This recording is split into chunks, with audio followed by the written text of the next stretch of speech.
Hello, children of the night, and welcome to Tarot Nights with the Hanged Empress. Here we do shadow work following the moon, and this week we have our full moon coming up, and it is an Aquarius Pisces full moon. That's right, that big old Capricorn full moon pushed its way through, and now we have a set of transitional moons. So our last full moon was Capricorn Aquarius. Now we get a little Aquarius and we get a little Pisces on there as well. It is also the first super full moon of the new cycle of super full moons. At the beginning of the year we have super new moons, now we have super full moons. The most dramatic of all of the moons. Really, they're just, the moon is closer to the earth. The moon's influence on people is more intensified when it's closer to us. The tides are a little bit higher. Our emotions are a little bit closer, a little bit easier to reach. So that's all of that fun stuff. But yes. So it's going to be our Leo Sun Aquarius full moon, but we are also going to be cusping our Virgo Sun and our Pisces moon as well. So we get to close out our Earth, Air, Fire, Water portal that we opened up, which I think is pretty neat, honestly. It's gonna be fun. It's gonna be interesting. It's going to be very, I feel like how we feel when you eat a lot of spicy food before you go to bed.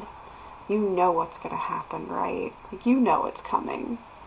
You're going to have some really weird, really vivid dreams, and it's going to get wild and crazy, but it's going to be entertaining. So let's get into it. Oh, hey, Sagittarius. Usually it's Aries of the fire signs that I really feel like I need to, get right for, get correct, get in alignment. Can't approach Aries without, getting your head on straight, right? But today, I feel like we're really trying to get that math right. Just gotta take all those extra Virgo steps and just get ourselves into alignment, come correct, make sure that the cornerstones that we are solidifying are helping us to move in the directions that we want to go. I haven't even shuffled the deck. We got 6 swords hanging out on top. And it's just Sagittarius. We want to move. That movable fire. We want to grow, we want to change, but we want to do it correctly this time. I think that's why we're taking our time, really pacing it out. As she cuts the deck. Knight of Pentacles.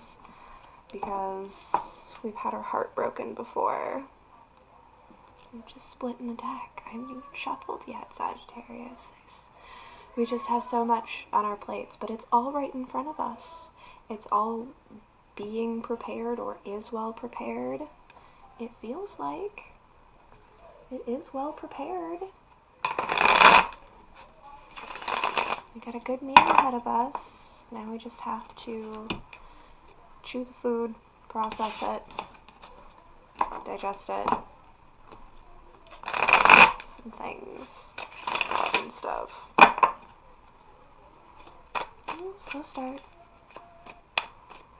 But again, it's not bad to start off slow because we can't go back. 4 of Wands. Our 4 corners, each one staved in passion, direction.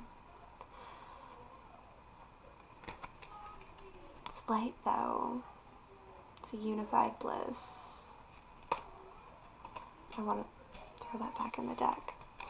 somehow I want to throw this whole thing back in the deck. Why did I want to do that?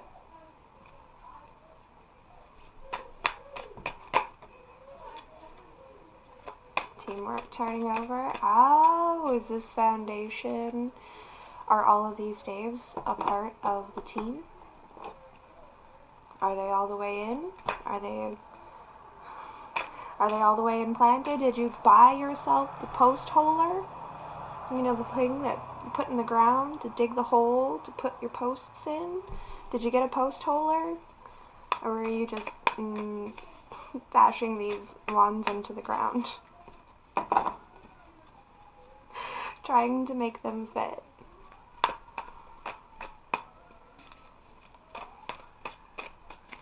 Do they? I feel a little nervous. Like, heads are on the chopping block. Now we're thinking, like, oh, did I miscalculate that? That's been our theme lately, is trying to correct our miscalculations. Again, we had the energy right, but we got the name wrong. Don't you forget. Knowing that you had the energy right, but you got the name wrong, knowing that you may have miscalculated something, does that change how we feel about this? Like I said, does it fit? Do they all fit? Ow. My head started hurting as I looked at that Ten of Swords. Ow. Now my head hurts. Ooh, Aries energy. Oh, hey. Oh, hey, sup. Judgment over the Two of Cups. Best judgment over that Two of Cups. Okay, so the Nine of Wands fell out sideways and away from me. And the first thing I thought was, were you blindsided? Like, he's not fully blinded, but, like, I mean, he lost an eye. Or it looks like he lost an eye. It still hurts. Wherever that is, wherever that came from. I'm not seeing something clearly. Our wall that we're trying to put up, like I said,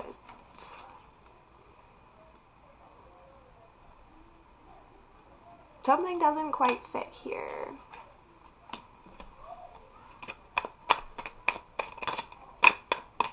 Judgment wants to come out. We have the Magician. Three of Wands, Star, and King of Cups.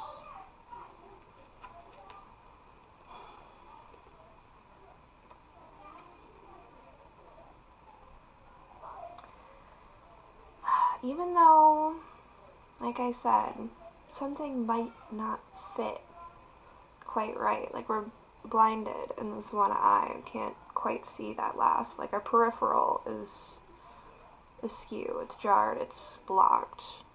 But even though our peripheral is a little bit blocked, that doesn't mean that our efforts and intentions are not making and manifesting. Oh. You pull out one wand. There's three wands there. We had to pull out one more and wait for the right person to come in.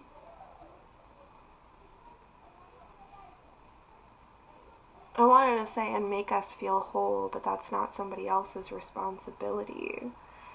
But it does unify your kingdom. It's the missing piece. And that missing piece is still out there somewhere in the stars. But make do with what you have. that we may be blinded, that we may have missed something, miscalculated, put the wrong stave in to our cornerstones. You got three. You got three good ones here. Three good, powerful wands. So keep practicing your alchemy.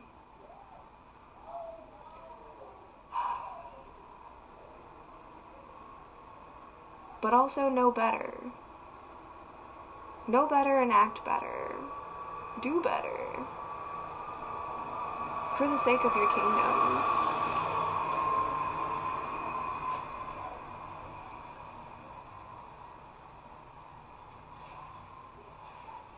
This watery emotional space, it can't put out your fire.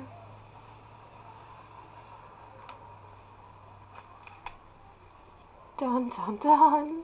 I do. I have this like feeling of dread. Something's gotta get cut out. Like your eye. Like, I'm getting the Odin's journey off of this. Another one of my favorite Odin stories is when he became omniscient. How Odin came to connect himself to everything in the world and be able to give himself that omniscient sight over everything in the world or your world. And what he had to do this was he went all the way down into the center of the earth to the what's it called? It's got a name. It's the well from which all waters of the earth flow from. They're all connected. All of the waters are connected to this one place, this one source. And what Odin did was he journeyed down there to this sacred space, and it's guarded and protected by Heimdall, who lives down there. And he tore out his eye, sacrificed it, and threw it at the bottom of the earth's well. And that's where his eye sits. And because his eye sits at the bottom of this well, he is connected to everything that the waters touch. And waters touch everything. They are in everything, even if it's not an ocean, a river, a creek, a puddle. It's in the earth, nourishing it. It is being pulled out of the earth by the sun into the clouds above us. And it comes down on us in the form of rain. So everything that water touches, Odin's eye is connected to, and that's how he can see everything. I just really needed to get into the story. It felt extremely important. You might have to sacrifice a little bit of sight in order to gain full sight. You might have to tear out your eye.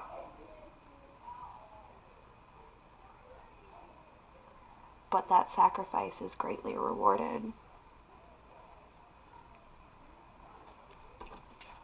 And that is the alchemy that we have to perform. You're a little short-sighted, not seeing the full picture. But it's okay. The journey is not over. We're not there yet. But we will be. But we will be. Okay, there we go. There we go. See, there's the sun. And that Ten of Pentacles. It's out there. It's out there. That happiness, that blessing, that light. It's something that we had to make for ourselves. I told you, the sacrifice is worth it. Nothing comes without price. Nothing comes without cost. And it's okay to make mistakes and think that a person, place, or thing is a staple and important part of your life, only to come and find out that they didn't really fit in the first place. That's fine. Because it doesn't stop the journey. It's just a lesson learned along the way. Like, this is so happy, it makes me want to cry. Sagittarius, you do not pull on my heartstrings like this. Not typically. I mean, we've had some intense moments, but, like, I legitimately just want to cry. And not, it's like a happy cry, but it's also like a sad cry. Like, tears are just welling up. Like, yeah, you're gonna have to put yourself through this, but the rewards are so intensely amazing. Holy shit. 8-8 on the top and bottom of the deck.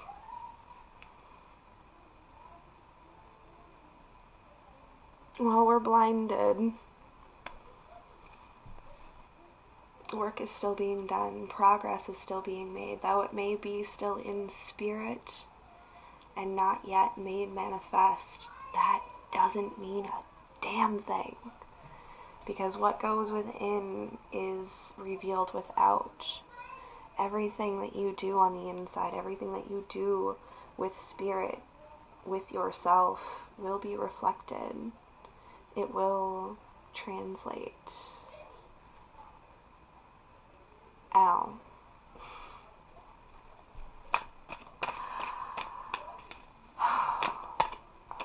Can I keep going for you? I don't even know if I can. I don't think I have anything else.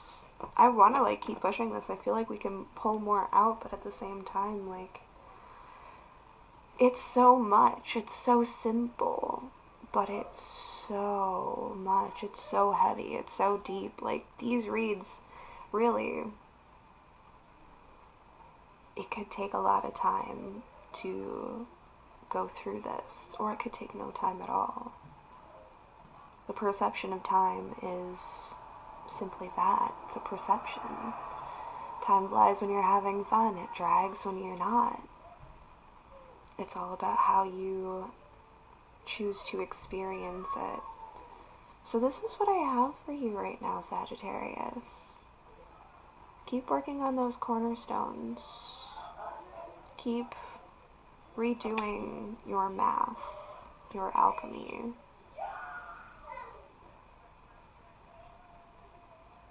It's all coming together. It will.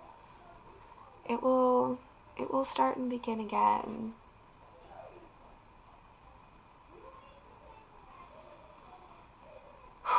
Do what you gotta do, Sagittarius. Like I said, it's not gonna be easy. Ripping out your own eye is not easy. Ripping out your heart, something that you thought was so very vital to your success, it didn't fit. You miscalculated. That's fine. Because when you rip it out, that's when you bring in your alchemy. That's when you bring that fire and water together in a more harmonized way. And these things, these elements, what you have is enough